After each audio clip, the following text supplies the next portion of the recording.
एक बच्चे में ऑटिज्म का प्रॉब्लम है, एडीएचडी का प्रॉब्लम है, तो क्या दूसरा बेबी प्लान करना ठीक है? अगर दूसरा बेबी आता है तो इससे ऑटिस्टिक बेबी जो है, उस पर क्या इन्फ्लुएंस होगा? पॉजिटिव साइड पे जाएगा कि नेगेटिव साइड पे जाएगा? ये कमेंट है लाइफस्टाइल विद नेचर का। इससे पहले काफ़ी पहले ये वीडियो बन चुका है, लेकिन चलिए क्योंकि नॉलेज अपग्रेड होती है सब लोगों की और आप फ्रेश चीज़ें देखना चाहते हैं, तो इसके बारे में बात करते हैं। आप चैनल को सब्सक्राइब कीजिए, लाइक कीजिए, शेयर कीजिए, पूरी दुनिया में फैला दीजिए। मुझसे कंसल्ट करने के लिए 8168790299 डायल कर सकते हैं। +91 ज़रूर लगाएं अगर आप इंडिया के बाहर से कॉल करने की कोशिश कर रहे हैं। और अगर आपको टॉपिक पसंद आ गया है तो फटाफट से लाइक को हिट कर दीजिए, क्योंकि यूजुअली वीडियो देखने के बाद आप लोग निकल जाते हैं और लाइक करना भूल जाते हैं। चलिए बात करते हैं कि अगर एक बच्चा ऑटिस्टिक या एडीएचडी है तो क्या दूसरा बेबी प्लान करना ठीक रहेगा कि नहीं रहेगा, और इससे क्या फायदा या नुकसान हो सकता है, इसके ऊपर भी जरूर बात करेंगे। सो चलिए, बेसिकली क्या है कि जब आपकी लाइफ में इस तरह की प्रॉब्लम्स आ रही हो, तो पहले तो ये मान करके चलिए कि अनलेस एंड अनटिल आपके बच्चे में कोई सिंड्रोम नहीं है, कोई जेनेटिक फैक्टर नहीं है, ये कोई चांसेस नहीं होते कि दूसरे बेबी में भी ऐसी कोई प्रॉब्लम हो जाएगी। क्योंकि काफी सारे लोग ये फिक्र करते हैं कि यार एक बच्चे में प्रॉब्लम है, कहीं दूसरे में प्रॉब्लम ना हो जाए। और खास तौर पे अगर आपको पता है कि आपके बेबी को स्क्रीन की वजह से रिग्रेशन आया है, तो मान करके चलिए कि दूसरे में आपको केयरफुल रहना पड़ेगा और स्क्रीन एक्सपोजर बिल्कुल कम रखना पड़ेगा या ना रखना पड़ेगा, जिससे कि आपके बच्चे में ये प्रॉब्लम नहीं आए। तो ये मान के चलिए जेनेटिक फैक्टर्स तो बहुत ही कम होते हैं, इट्स लाइक लेस देन 1%। तो आपको ऐसी कोई टेंशन लेने की जरूरत नहीं है, आप बेबी प्लान कर सकते हैं।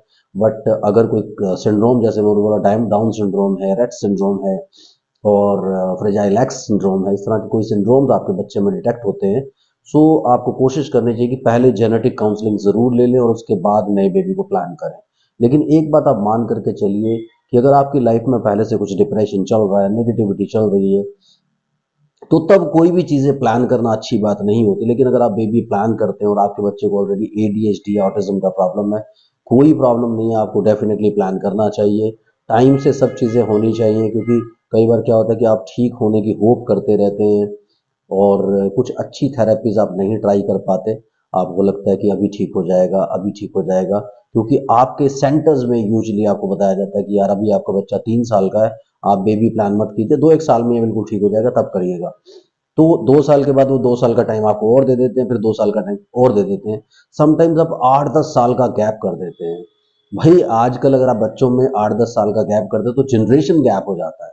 यानी आप ये समझिए कि जो बच्चा आपका आज, अगर आप देखें, अगर आपका बच्चा 4 साल का गैप भी है, तो ये मानिए कि 4 साल के बच्चे में और आपका जो अभी बच्चा पैदा हुआ उसके बाद जब एक बच्चा 4 साल का होगा, दूसरा 8 साल का होगा, तो आप देखेंगे दोनों के अंदर बहुत स्ट्रॉन्ग थॉट्स प्रोसेस का गैप रहेगा। यानी जनरेशन गैप तो 4 साल 5 साल में आने लगा है अभी आज की डेट में। क्योंकि आप देखते हैं ना कि इंटरनेट के पहले 1G 2G 3G 4G 5G, तो ये मत मानिए कि ये सिर्फ और सिर्फ इंटरनेट चेंज हो रहा है, ये मान करके चलिए कि जनरेशन इतनी जल्दी से चेंज हो रही है। पहले जनरेशन गैप 25 साल में आता था कि बाप 50 साल का है, बच्चा 25 साल का, तो जनरेशन गैप है। बाप 40 साल का, बच्चा 15 साल का, जनरेशन गैप है। आजकल दो भाई बहनों के अंदर भी जनरेशन गैप होता है, ये आपको मानना पड़ेगा। तो ऐसा कुछ मत कीजिए, कोशिश कीजिए कि गैप आपका 3-4 साल से ज्यादा ना रहे किसी भी हालत में, और आप दूसरा बच्चा डेफिनेटली लेकर के आइए। और जब दूसरा बच्चा आता है, आप ये मान के चलिए कि जो बच्चे विलफुल विड्रॉल करते हैं या ऑलरेडी उनको कुछ साइकोलॉजिकल इश्यूज रहे हैं, और अगर आपने अटेंशन पूरा नहीं दी, बस ये ध्यान आपको रखना पड़ेगा कि जैसे ही आप कंसीव करते हैं पूरा पूरा अटेंशन, पूरा पूरा प्यार आप अपने पहले बच्चे को देते रहें, ताकि चाहे चाहे दोनों में से एक पेरेंट्स रिस्पॉन्सिबिलिटी ले ले कि उसे खूब घुमाएंगे, खिलाएंगे, पिलाएंगे, बहुत घुमाएंगे, बहुत उसको उसको एंटरटेन करके रखने की कोशिश करेंगे। क्योंकि समटाइम्स आप क्या करते हैं कि दूसरा बेबी तो प्लान कर लेते हैं, उसकी नेचुरली डॉक्टर को दिखाने भी जाना पड़ेगा, और आपके साथ कई सारी प्रॉब्लम्स प्रेगनेंसी पीरियड में आती है, कभी वॉमिटिंग हो गया, कभी ब्लीडिंग हो गया, कभी आपकी तबीयत ठीक नहीं है, तो बहुत सारी चीजें आपको फेस करनी पड़ेंगी। जब ये सब चीजें फेस करनी पड़ेंगी आपको, तो कई सारे मेडिकल इश्यूज आएंगे, साइकोलॉजिकल इश्यूज आएंगे, उसके अलावा कई सारे डिप्रेशन, एंग्जाइटी, बहुत सारी चीजें आपको आती है, इरिटेबिलिटी आपको बनी रहती है। तो ये सारी की सारी चीजें आपको खराब कर सकती हैं। तो अगर आप इस सब के लिए प्रिपेयर्ड हैं कि मैं उस दौरान भी पूरा जोर लगा करके अपना जो बच्चा ऑलरेडी है मेरे पास, उसको पूरा अटेंशन दूंगी, या उसको पूरा मैं ऐसा प्लानिंग करूंगी कि उसके फादर उस पर पूरा डेडिकेटेड है, ताकि एक पेरेंट का पूरा अटेंशन मिलता जा रहा है, यानी आप दोनों में अंडरस्टैंडिंग होगी, क्योंकि अगर आप में अंडरस्टैंडिंग नहीं, आपने एक बच्चा प्लान करके भी गलती की तो दूसरा प्लान करके क्यों गलती कर रहे हैं?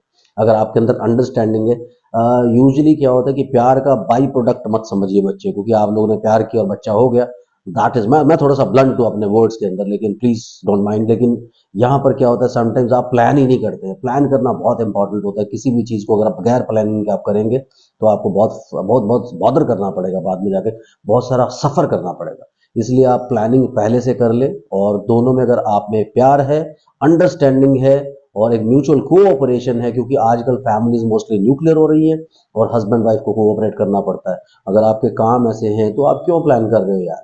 अगर आपके काम ऐसे नहीं है, आपको लगता है कि काम के बीच में से स्पेस दोनों लोग निकाल सकते हो, तो जरूर प्लान कीजिए दूसरे बेबी को। और दूसरे को जब आप प्लान कर लेते हो तो ये मत मानिए कि एक की रिस्पॉन्सिबिलिटी है, दोनों की रिस्पॉन्सिबिलिटी है, तभी आप दोनों बच्चों को टाइम दे सकते हैं। तो बच्चे को मत सोच करके चले कि एक बच्चा ऐसा है और मैंने प्लान कर लिया तो गड़बड़ हो जाएगी। ये मान के चलिए कि अगर आप में अंडरस्टैंडिंग नहीं और आप प्लानिंग कर रहे हैं तो फिर गड़बड़ हो जाएगी। इसलिए प्लानिंग आप ऐसे टाइम पर कीजिए जब आप दोनों मिल करके बच्चे को टाइम दे सकते हैं। अदरवाइज आपके हाथ में क्या होगा, एक शेर है ना गालिब का, ना खुदा मिला ना मिसाले सनम, ना इधर के रहे ना उधर के। तो ये सिचुएशन आपके साथ हो सकती है। इसलिए प्लानिंग करते वक्त ध्यान रखिए कि पहले दोनों बैठ करके डिस्कस कर लीजिए। Plan your child scientifically. आप रिलीजियसली प्लान मत कीजिए, आप टेंशन लेके प्लान मत कीजिए, आप फैमिली प्रेशर में प्लान मत कीजिए। आप सिर्फ और सिर्फ साइंटिफिकली देख करके, क्योंकि बच्चे साइंटिफिक होते हैं। बच्चे, ऐसा नहीं होता कि प्रसाद मिल गया भगवान का। जैसे अब नॉर्मली क्या हम लोगों के रिलीजन्स में ये बातें की जाती है कि भगवान का प्रसाद है यार, आगे तो भगवान ने प्रसाद जरूर दिया आपको, लेकिन वो प्रसाद तब दिया जब आप मंदिर में गए। आप मंदिर में नहीं गए, घर आके प्रसाद देने नहीं आएगा भगवान। इसलिए आप ध्यान रखिए, प्लानिंग तब कीजिए जब आप लोगों में म्यूचुअल कोऑपरेशन है। अगर आप में म्यूचुअल कोऑपरेशन होगी, आप एक दूसरे को प्यार करते हैं, सच में प्यार करते हैं, और आप जानते हैं कि एक दूसरे की प्रॉब्लम्स होती हैं और जरूरत पड़ने पर अगर एक डाउन है तो दूसरा जरूर हेल्प करने के लिए सामने आएगा, असिस्ट करने के लिए सामने आएगा। तब जाकर के आप दोनों बच्चों को इजीली हैंडल कर सकते हैं। ट्रस्ट मी, अगर ये कोऑपरेशन आप लोगों के दरमियान रहेगा तो जो बच्चा आने वाला है उस बच्चे को ऐसा ग्राउंड मिल जाएगा, और जो बच्चा ऑलरेडी जिसको प्रॉब्लम है उसको भी ऐसा ग्राउंड मिल जाएगा, क्योंकि उसको घर पे दूसरे बच्चे की कंपनी मिल जाएगी। ये आपके लिए एक बहुत स्ट्रॉन्ग बूस्ट हो सकता है।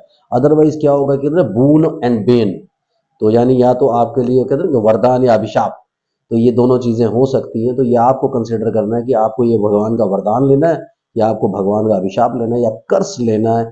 बून या बेन आप ही बनाएंगे इसको। इसलिए सवाल, कुछ ऐसे सवाल होते हैं जिनके जवाब हम लोगों के पास होते हैं, बट हम लोग क्या होता है कई बार डिनायल मोड में रहते हैं, उन जवाबों को एक्सेप्ट नहीं कर पाते। इसलिए फुल्ली एक्सेप्ट करके अगर आपको बच्चा प्लान करना है तो एक दूसरे से पूछिए, एक दूसरे से पूछ करके प्लान कीजिए एंड देन आगे बढ़िए। तो this is the best strategy. इसको आप फॉलो करोगे तो बहुत आपकी जिंदगी सुखी रहेगी। Thank you very much, bye bye.